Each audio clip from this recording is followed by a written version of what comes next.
Hoy, 11 años después de que Nissan presentase su primer coche eléctrico, el absolutamente pionero Nissan Leaf, vamos a tener la oportunidad de probar su segunda incursión dentro del mercado de los coches eléctricos. Se trata de esta maravilla, el nuevo Nissan Ariya. Se trata de un coche 100% eléctrico basado en la misma plataforma que utiliza el Renault Megane E-Tech Electric, es decir, la CMF EV. Al contrario de lo que ocurre con el Megane E-Tech Electric, aquí tenemos dos tamaños distintos de batería disponible. La más grande es de 87 kWh y la que tenemos hoy aquí es de 63 kWh. Como ocurre en el Megane, todos los elementos mecánicos están centrados en el morro, de manera que tenemos un morro bastante prominente y que está realmente abarrotado. Aquí detrás no tenemos, por ejemplo, un frunk. Os lo voy a abrir para que veáis cómo de lleno está. No tenemos ni un frunk ni la posibilidad de instalar algún tipo de caja para llevar, por ejemplo, los cables de carga, porque, como os he explicado, está todo aquí delante. Se trata de un coche eléctrico de tracción delantera y con todos los elementos, incluido el cargador embarcado, que por cierto es de 22 kilovatios, amontonados aquí.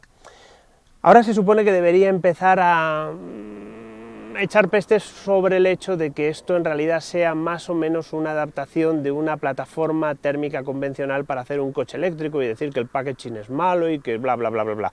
Sin embargo, hay que reconocer que Nissan ha hecho una cosa muy bien. Ha metido aquí todo, incluido el sistema de aire acondicionado, y eso significa que hay mucho espacio dentro del coche, tanto en las plazas traseras, que por supuesto tienen un suelo completamente plano, como en las plazas delanteras, que ahora os enseñaré.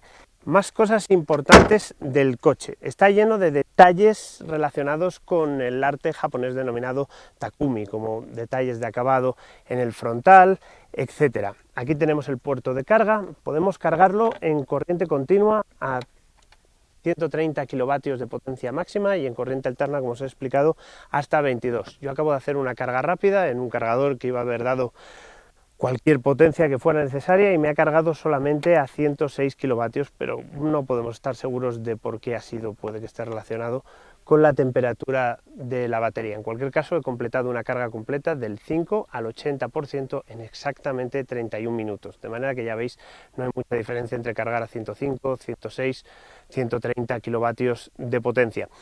Es un coche que tanto en la cámara como en la realidad parece terriblemente grande, mucho más grande de los 4,60 metros que tiene en realidad. Cuando lo coges por primera vez, te montas y buscas un hueco de aparcamiento, normalmente tienes la sensación de que no va a entrar y al final, como diría Rocco, siempre acaba entrando.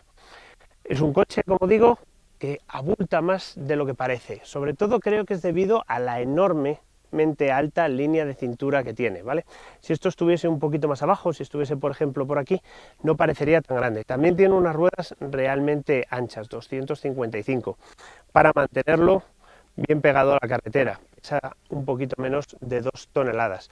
Detrás tenemos un maletero de más de 450 litros de capacidad y, como os he explicado, tanto las plazas traseras como las plazas delanteras son realmente amplias. Aunque si tuviera que destacar algo de este coche, sería el hecho de que en términos de acabados Nissan ha pegado un importante salto adelante. También ha pasado con el Qashqai, también ha pasado con el X-Trail, pero este Ariya tiene un interior que está ingenioso y realmente bien acabado, prácticamente al nivel de lo que podemos encontrar en modelos alemanes, y no estoy pensando precisamente en Volkswagen, sino más bien en BMW, Audi, etc. Vamos a verlo. Bienvenidos ahora al interior del Ariya. ¿Esto es un Nissan? Bueno, pues no está mal este Nissan. Tiene algunas cosas que se podrían mejorar un poco. Por ejemplo, tengo que encenderlo usando un botón. Que esto, por ejemplo, en un ID3 o un ID4 no pasa, te montas y le das directamente a tira para adelante. Habéis visto que se ha movido el volante solito con un accionamiento eléctrico. No es la única cosa de accionamiento eléctrico que hay en el coche. Los señores de Nissan se han comprado un bol entero de motores eléctricos y los han distribuido por todo el coche, de manera que, fijaros, puedo echar para atrás la consola y echarla después para adelante. No es que sea súper mega útil, pero puedes tener tu mando del cambio de marchas exactamente donde te parezca. ¿Queréis ver otro accionamiento eléctrico? Fijaros, qué cosa más curiosa.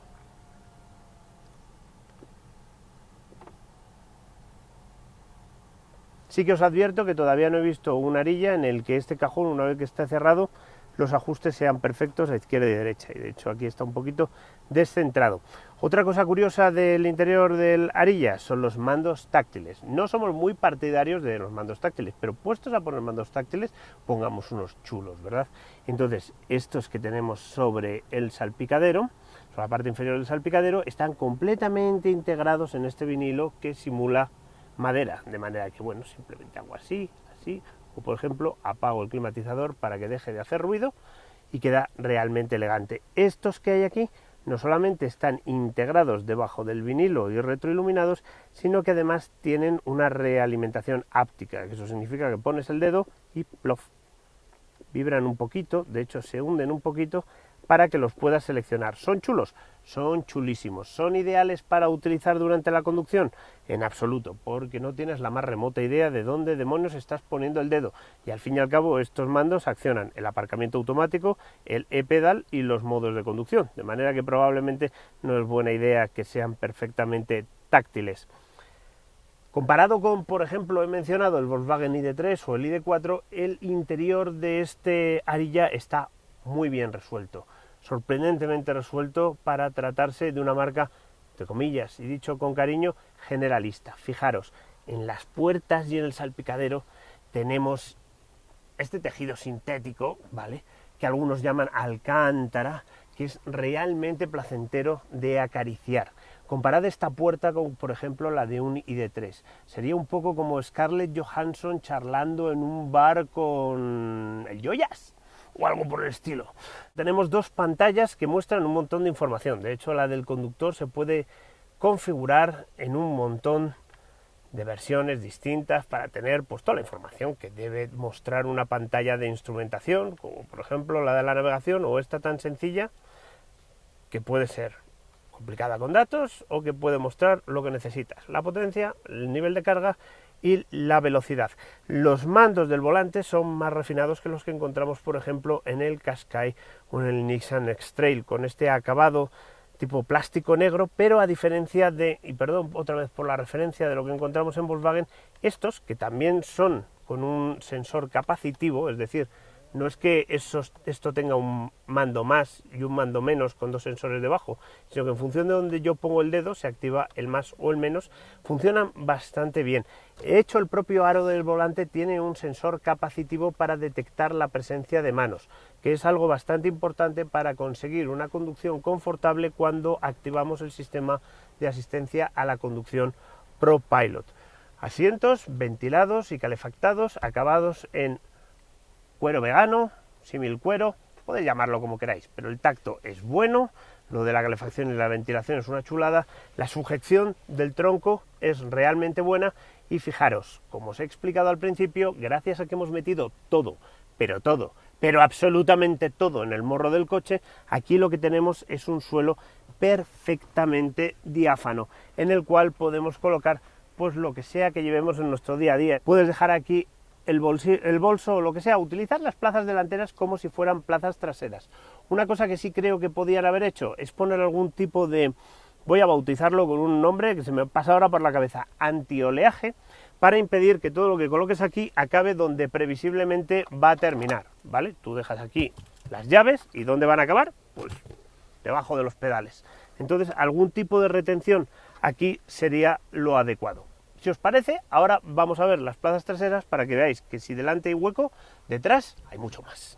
Plazas traseras, como os he dicho, igualmente amplias. A ver, está claro que llega un punto en el que no tiene mucho sentido aportar más espacio a las plazas traseras. Este asiento está colocado para una persona de 1,85, para que conduzca bien. Y fijaros, entre mis rodillas y el respaldo casi tenemos 15 centímetros de distancia. De manera que está claro que aquí hay suficiente espacio para que cualquier persona no solo viaje, sino que se ponga de la manera más desahogada que quiera. El suelo de las plazas traseras completamente plano. Esta es la consola que habéis visto antes yendo para adelante y para atrás, que por cierto aquí detrás está también dotado de un USB-C y de un USB-A, que me parece una buena combinación entre tradición y modernidad. Aquí tengo un reposabrazos para colocar el brazo y viajar todo cómodo. La única pega que le pondría es que el suelo sí que está un poquito alto. Si estuviese un poquito más bajo o la banqueta fuese un poquito más alta, viajaríamos con un poquito menos de ángulo en las piernas y eso puede que fuera un poquito más confortable. Incluso la cota de distancia al techo, y fijaros que este es un coche con una línea que asemeja bastante a la de un crossover entre sub y coupé, tenemos mucho espacio, y eso que esta unidad cuenta con el techo panorámico opcional. En definitiva, es un sitio con todo el espacio que puedas necesitar y en el que se viaja realmente cómodo. Y finalmente, en cuanto al maletero, aquí tenéis 468 litros distribuidos en un espacio superior, diáfano, y dos compartimentos inferiores donde podéis guardar cómodamente cosas que no queráis que se vean. Y ahora que habéis visto todo el interior, y antes de proceder a la prueba de conducción, vamos a hablar de una cosa muy importante en cualquier coche, que es el precio. ¿Cuánto cuesta este Ariya de 63 kilovatios hora? Cuesta 47.900 euros. ¿Cuánto cuesta la versión de 87 kilovatios hora? Pues esa sale por 56.400 euros. Como podéis ver, es una diferencia de precio considerable que la versión de 87 kilovatios hora va a tener que justificar ofreciendo una autonomía también considerable. Y ahora que habéis visto cómo está hecho por dentro, que habéis visto que, vaya, este Ariya puede competir perfectamente en cuanto cosas como el acabado, como por ejemplo estoy pensando un Kia EV6, un Hyundai Ioniq 5, un Skoda Enyaq. Si os parece, vamos a montarnos y a ver qué tal funciona en marcha.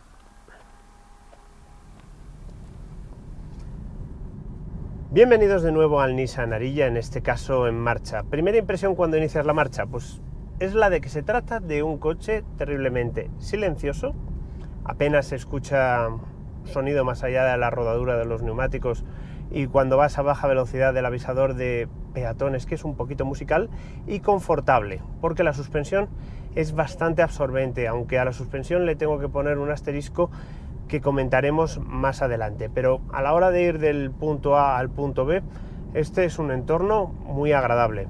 La postura al volante es buena, hay una regulación muy grande, tanto de caña de dirección, como de asiento eléctrico, como de altura de cinturón, y estos asientos sujetan tan bien como parece. Además están dotados de calefacción y de ventilación, de manera que incluso en estos días, últimos días calurosos del verano-otoño, se va bastante cómodo a pesar de la tapicería de cuero. Cosas relacionadas con la conducción y la gestión de energía. Como en muchos coches, disponemos de dos modos, un modo D y un modo B, y el modo B se puede utilizar cuando nos dirigimos, por ejemplo, hacia un grupo de coches que están parados, un semáforo, una retención, y tenemos bastante espacio y queremos aplicar durante un periodo de tiempo una retención incrementada. En ese caso, tiramos de aquí, ponemos el modo B, y entonces el coche se va parando con un poco más de intensidad. Hasta ahí no hay ninguna novedad.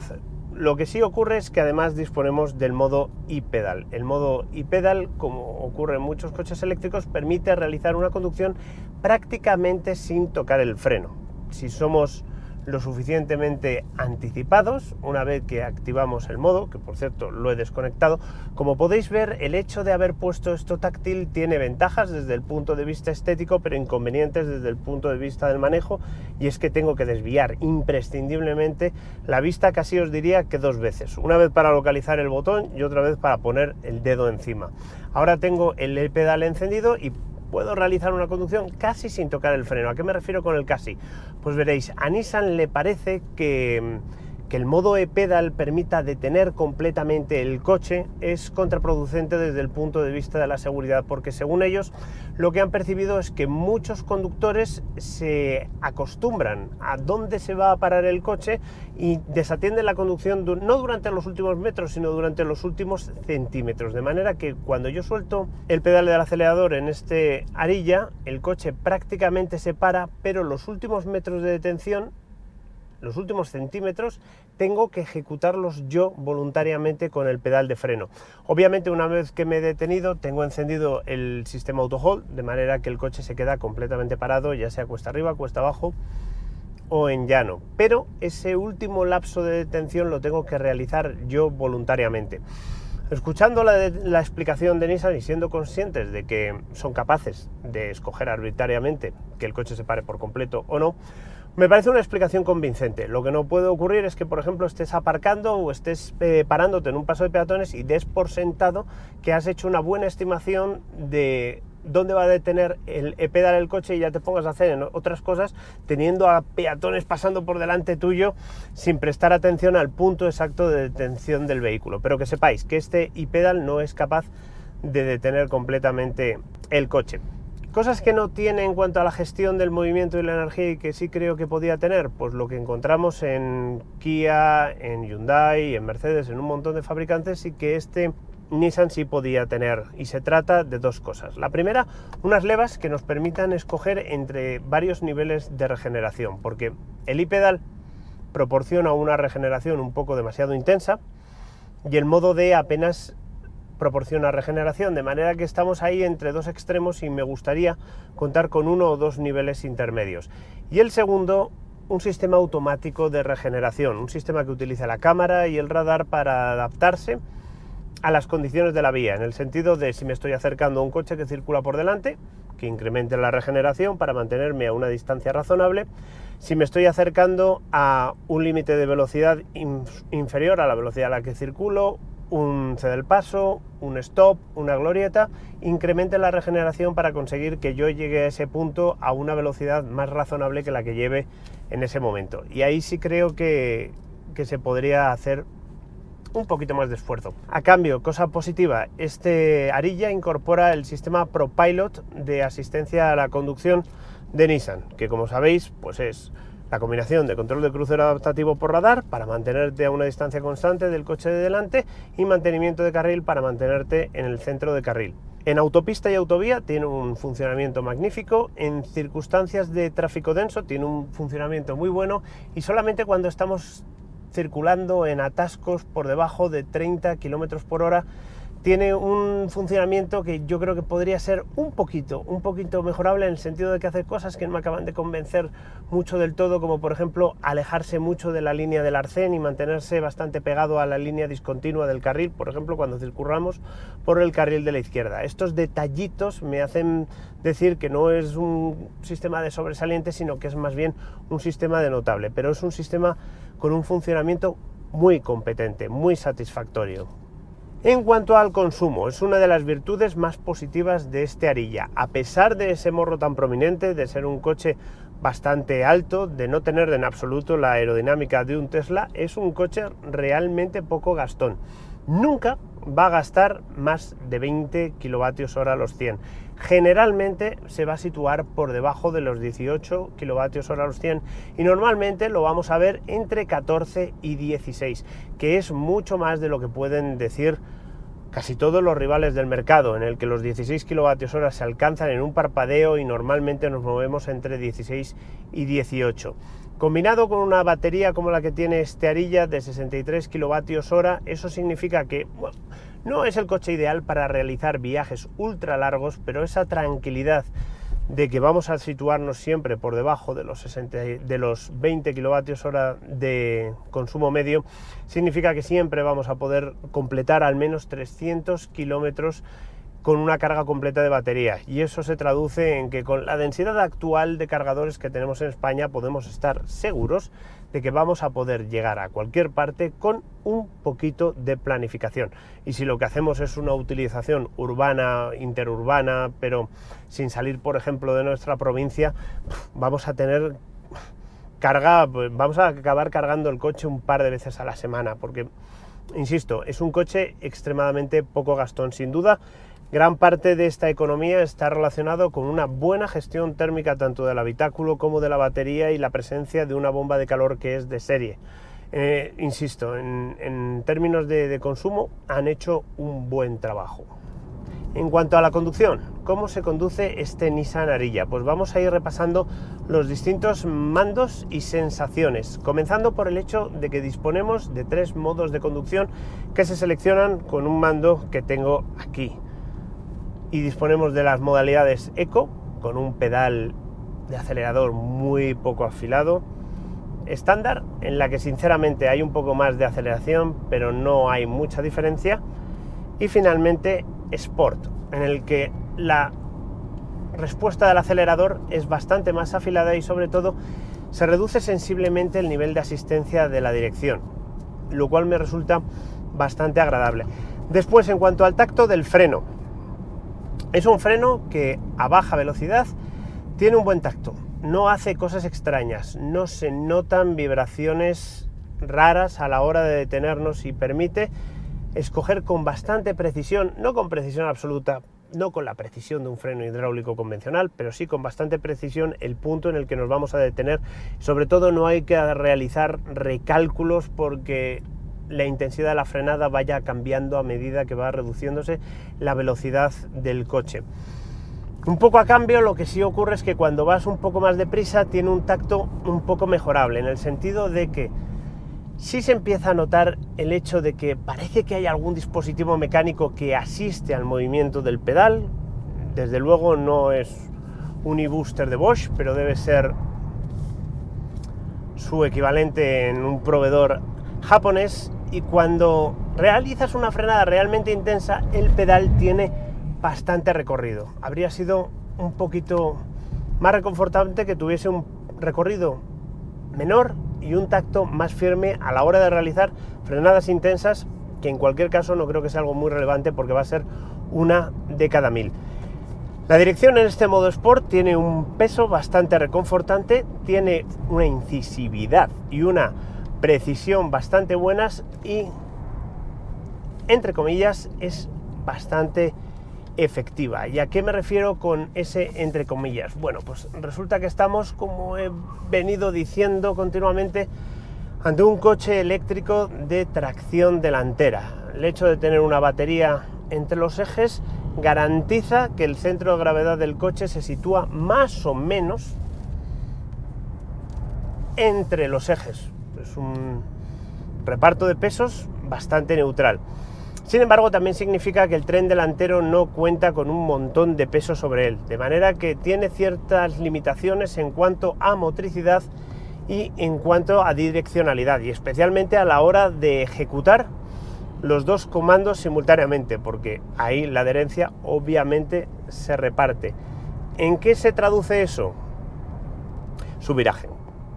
Si entramos muy deprisa en la curva, es un subviraje lento, noble, progresivo, fácil de gestionar. Si no hemos entrado demasiado deprisa en la curva, saldremos de ella sin problemas. Si insistimos en utilizar el acelerador mientras estamos en la curva, un poco para hacerle la puñeta, bueno, pues ahí lo que vamos a tener es que el control de tracción va a tener que intervenir para limitar la cantidad de par que llega a las ruedas delanteras.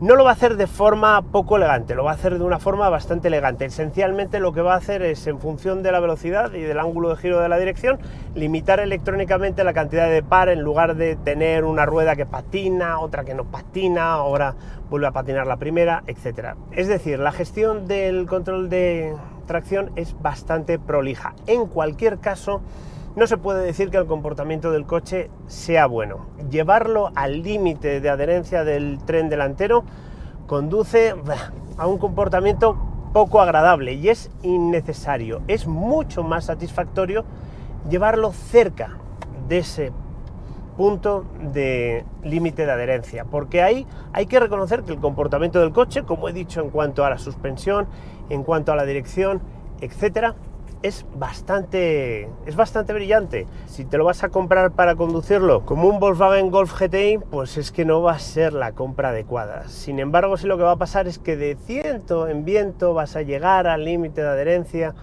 del tren delantero, pues entonces debes saber que mientras te aproximes lentamente y con elegancia, va a seguir siendo un coche bastante satisfactorio. Y en cuanto al asterisco que dije que teníamos que ponerle a la suspensión, mientras la carretera está bien asfaltada, el comportamiento de la suspensión de este coche es muy bueno, es un coche confortable. Sin embargo, a medida que se va degradando la calidad del asfalto, comienza un cabeceo, un traqueteo que resulta un poquito irritante. No inmediatamente, pero sí cuando llevas 5 o 10 kilómetros por esa carretera deteriorada. Y se trata de un traqueteo que yo asocio a una falta de rigidez del bastidor. La puesta a punto del chasis, de la propia suspensión, es buena, el coche no balancea en exceso, no cabecea en exceso, tiene los movimientos de la carrocería correctamente controlados, pero cuando se somete eje delantero y eje trasero a una sucesión de irregularidades, llega un momento en el que aquello se vuelve un poquito... Y en ese sentido sí me gustaría que el bastidor fuera un poquito más rígido para que pudiese pasar por encima de esas irregularidades con más suavidad, con más absorción, que una parte del movimiento no se transmita a través del bastidor al habitáculo, sino que se lo coma todo la suspensión delantera o la suspensión trasera. Y básicamente esto es todo lo que se me ocurre contaros en esta primera toma de contacto sobre la utilización, el funcionamiento y el tacto de conducción que transmite este Ariya. De manera que yo creo que estamos sobradamente capacitados para pasar directamente a la fase de conclusión. En definitiva, como coche eléctrico, el Ariya es un coche muy interesante, no muy grande por fuera, muy espacioso por dentro y con unos acabados que realmente establecen un nuevo nivel dentro de lo que es Nissan y que le sitúan en el escalón entre lo generalista y lo premium.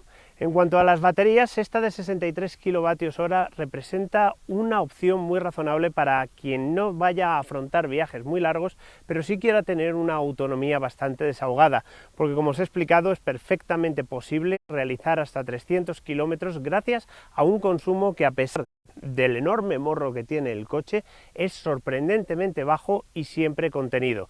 Tiene el inconveniente de que es otro coche eléctrico de tracción delantera, pero para aquellos que no vayan a explorar de forma sistemática los confines de su envolvente dinámica, creo que es una opción bastante razonable. No está mal el Ariya. Y hasta aquí esta primera toma de contacto. Estamos ansiosos de coger la versión de 87 kWh para ver si el incremento en precio y peso se compensa con un incremento en autonomía brutal. En cualquier caso, lo que sí quiero pediros es que le deis al like, le deis a la campanita, nos sigáis en las redes sociales y, como siempre, muchas gracias por vernos.